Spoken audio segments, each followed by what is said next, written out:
Bartlett Sher, the visionary director bringing heroes and Dolly Parton to life on stage. It's an exciting period for Bartlett Sher, but Tony Award-winning director celebrated for his innovative approach to theater. This summer, he made waves with the world premiere of Millions, a collaboration with Adam Guettel and Bob Martin at Atlanta's Alliance Theater.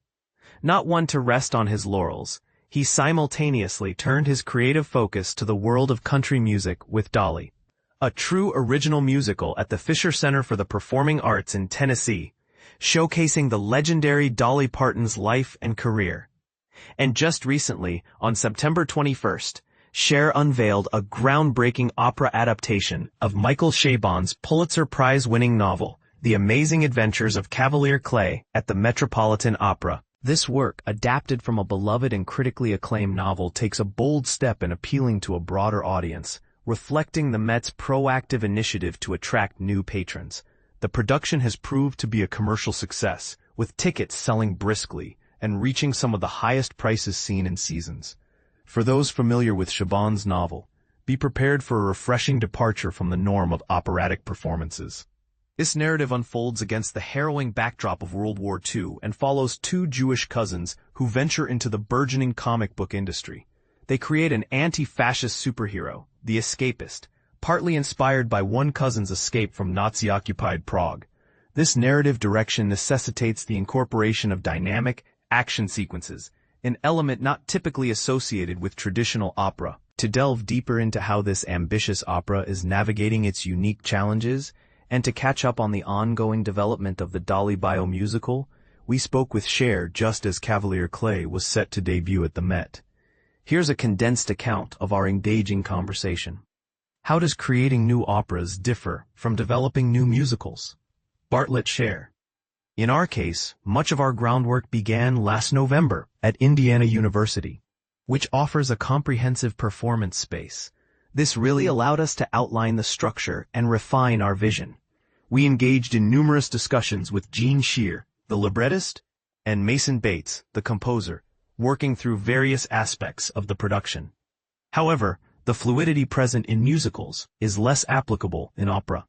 The latter is an expensive art form, which often means we lack the time to implement swift changes. Currently, we are meticulously trying to find a balance between the limited time frame we have to make transitions and adjustments. This particular opera is a monumental undertaking for the Met, with around 25 different locations being depicted. The expansive nature of the story, based on a significant novel, adds numerous complexities to our staging process. Do you feel that your role as a director is diminished compared to working on musicals? Opera operates distinctly. The music director typically leads the creative hierarchy, with the musical score at the core of the audience's experience. Following that, the singers come next, and the stage director holds a position thereafter. How does this structure affect your perspective? It's just how the medium functions, and my priority is to ensure we produce the best work possible. This requires me to find common ground among everyone involved and see how we can collectively innovate. I don't entertain thoughts like, why am I not the main authority? What matters is achieving excellence, and I'm fortunate to collaborate with talented individuals. Can you talk about the challenge of adapting such a vast novel into an opera? I'm aware that previous attempts at turning it into a film faced many hurdles. It's truly captivating that the inaugural adaptation is in the operatic format. I find this method beautifully encapsulates the essence of the original text. However, we face the need to abbreviate the story significantly. It's simply too expansive to cover in its entirety. Certain nuances may be lost along the way, but I believe the adaptation remains profoundly moving and relevant. It's hard to believe a narrative centered around anti-fascism and superheroes feels relevant today. Indeed, we find ourselves in a global climate actively opposing fascism, using art as a medium to confront these issues. Art allows us to wrestle with our traumas and explore methods of resistance. The question remains whether this approach is effective. Was this opera created in response to current events? It's a coincidence. Our journey began over 2 years ago. These projects take time to mature. That said, I have a feeling these stories emerge when they become most necessary, and the timing for this opera feels serendipitous in its relevance. What drew you to this book? It encompasses three distinct worlds: the atmosphere of Prague during the Holocaust, which possesses its unique timbre, the vibrant life of Brooklyn, and finally, the realm of action figures and comics. Mason has constructed a rich soundscape that encapsulates these distinct environments, and it's a fascinating exploration. In my view, every challenge can be addressed through music. Just as Marvel films heavily rely on their soundtracks, this opera similarly utilizes music to enhance the storytelling.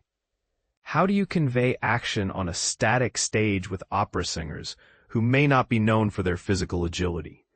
We've enlisted a parkour dancer to execute much of the Escapist's movements, and we're incorporating animation by 59 Productions for dynamic visual storytelling throughout the piece. Animation is particularly fitting for our comic book influences. Plus, we have an enthusiastic cast that is open to embracing every challenge. The core of opera is to resonate emotionally through the human voice and the story it conveys. The Met clearly aims to engage with new audiences through this production. Absolutely. There's palpable excitement surrounding it. I think it appeals to a diverse demographic. Both older and younger audiences are drawn to the themes. Peter Gelb's initiative to create new operas is among his most significant achievements at the Met. Fresh pieces are vital for our future. And although not every work finds success, the excitement within the venue is truly special. What unique elements does opera bring to this narrative that differ from the book? Opera enriches any written work by infusing it with powerful musicality and the human voice, amplifying the most profound emotions expressed within the text. That's what we aspire to. This epic grand art form suits such an ambitious narrative perfectly. Why should loyal playbill readers who love Broadway be eager to see Kavalier Clay? One compelling reason to witness such productions is to engage with our historical narratives and glean insights applicable to our present. Beyond that, it promises an exceptionally enjoyable experience. It reminds us of critical stories from our past, preparing us for the future that lies ahead. I would be remiss not to ask about your other significant project, Dolly. How did the national preview go? It was wonderful, but came with its fair share of challenges. We're embarking on an ambitious narrative that encompasses her entire life, from her roots in East Tennessee to nearly the present day. We made numerous changes because there's a wealth of material to work with. Dolly has been an exceptional collaborator, truly a remarkable individual. It seems she's been quite hands-on. Absolutely, which is not always the case with artists. She participated in every day of rehearsal and accompanied us through the various workshops. This story is incredibly significant to her, and she embraces the learning curve. Dolly is, at her core, an incredibly creative spirit and artist, and she embodies the best collaborative energy. What elements of her life do you think translate well to drama? Her narrative resonates with everyone, whether it's a young girl wanting to express herself, or a gay man fully embracing his identity. She embodies inclusivity. Her story is inspiring, encompassing themes of faith, determination, and profound love for family and friends. There's genuinely no one like her. In times of division, her message brings us together, and that's extraordinary. Her story is a powerful reminder of our optimal selves. Her gay fan base appreciates her campiness, glitz, and humor, even amidst tragic narratives. Her sense of humor is absolutely delightful. She has a remarkable ability to see and love people for who they are, believing that everyone is embraced by divine love, regardless of their identity. That genuine acceptance is something so special about her. Even in one-on-one interactions, she completely embodies warmth. Working with her has been one of the highlights of my career. What's next for you? Are you planning another tryout before heading to Broadway? We're hoping to land in New York next year. For those interested, tickets for the amazing adventures of Kavalier Clay can be purchased at metopera.org.